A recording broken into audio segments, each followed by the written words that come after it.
উজানের ঢলে পদ্মা নদীর পানি বেড়ে গেছে, তাই চাঁপাইনবাবগঞ্জের শিবগঞ্জের যে চরাঞ্চল এলাকা আছে তা প্লাবিত হয়েছে। এ বিষয়ে আমরা জানবো। চাঁপাইনবাবগঞ্জে যাচ্ছি, আমাদের সহকর্মী মনোয়ার হোসেন জুয়েল আছেন সেখানে।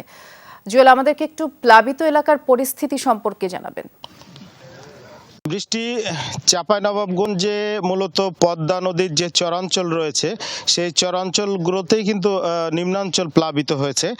বিগত একদিন থেকেই কিন্তু এই চরাঞ্চলগুলো প্লাবিত হয়েছে এবং এখানে বিশেষ করে শিবগঞ্জ উপজেলার পাকা, নারায়ণপুর, উজিরপুর, দুর্লভপুর এসব এলাকা কিন্তু নিম্নাঞ্চল যেগুলো প্লাবিত হয়েছে। দেখছেন এইখানে একটি বিলের মতো এলাকা কিন্তু শুকনো ছিল। এখানে গত 2 দিন ধরে বৃষ্টি চলছে, সেই সাথে উজানের পানি আর সাধারণত ভাদ্র এবং আশ্বিন মাসে বাংলার এই অনুযায়ী কিন্তু চাঁপাইনবাবগঞ্জ এলাকায় বন্যা হয়। স্যান্ডেলিনা সো রূপচর্চায় আভিজাত্য, সে অনুযায়ী কিন্তু চাঁপাইনবাবগঞ্জের নিম্নাঞ্চলগুলো প্লাবিত হয়েছে। তবে বন্যার পানি কিন্তু বা পদ্মা নদীর পানি কিন্তু এখনো বিপদসীমার নিচে রয়েছে। অর্থাৎ বিপদসীমা চাঁপাইনবাবগঞ্জে পদ্মা নদীতে 22.05। কিন্তু আজকে আমরা পানি উন্নয়ন বোর্ডের সাথে কথা বলেছি, তারা যেটা বলছেন সেটা হচ্ছে যে চাঁপাইনবাবগঞ্জের আজকে পদ্মা নদীর সকালের যে পানির ছিল, উচ্চতা ছিল, সেটি ছিল 21.25।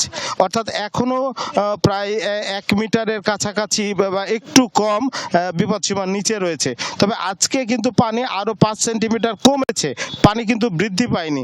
সে অনুযায়ী কিন্তু চাঁপাইনবাবগঞ্জে বন্যার পরিস্থিতি তেমনটা ভয়াবহ না। তবে চরাঞ্চলের যে নিম্নাঞ্চলগুলো রয়েছে সেই এলাকার কিন্তু পানি জলাবদ্ধতা সৃষ্টি হয়েছে, সেই এলাকার মানুষ কিন্তু যোগাযোগ বিচ্ছিন্ন রয়েছে এবং সেই এলাকায় কিন্তু সাধারণ মানুষ যেতে পারছে না বা ত্রাণও পৌঁছাচ্ছে না। এই নিয়ে কিন্তু এবং যেহেতু আকাশের 2 দিন থেকে ভারী বর্ষণ চলছে, সব মিলিয়ে সাধারণ মানুষ কিন্তু ভোগান্তির মধ্যে রয়েছেন। তারা এই বিষয়টি বারবার বলছিলেন যে এই পরিস্থিতি যেন আমরা তুলে ধরি। আর চাঁপাইনবাবগঞ্জের মহানন্দা পানির স্তরটাও মোটামুটি বেড়েছে, তবে সেটিও এখনো বিপদসীমার নিচে রয়েছে। পূর্ণভবারও একই অবস্থা। এই অবস্থায় চাঁপাইনবাবগঞ্জে বন্যার পরিস্থিতি আগামী 2-1 দিনের মধ্যে বৃদ্ধি পাবে কিনা সেটা কিন্তু পানি উন্নয়ন বোর্ড এখনো নিশ্চিত করে বলতে পারেনি। তবে তারা বলছেন যে বন্যার পরিস্থিতি অবনতি আর হবে না, সেটা উন্নতির দিকেই থাকবে। বৃষ্টি, ধন্যবাদ, আপনি বিস্তারিত করে জানাচ্ছিলেন জুয়েল।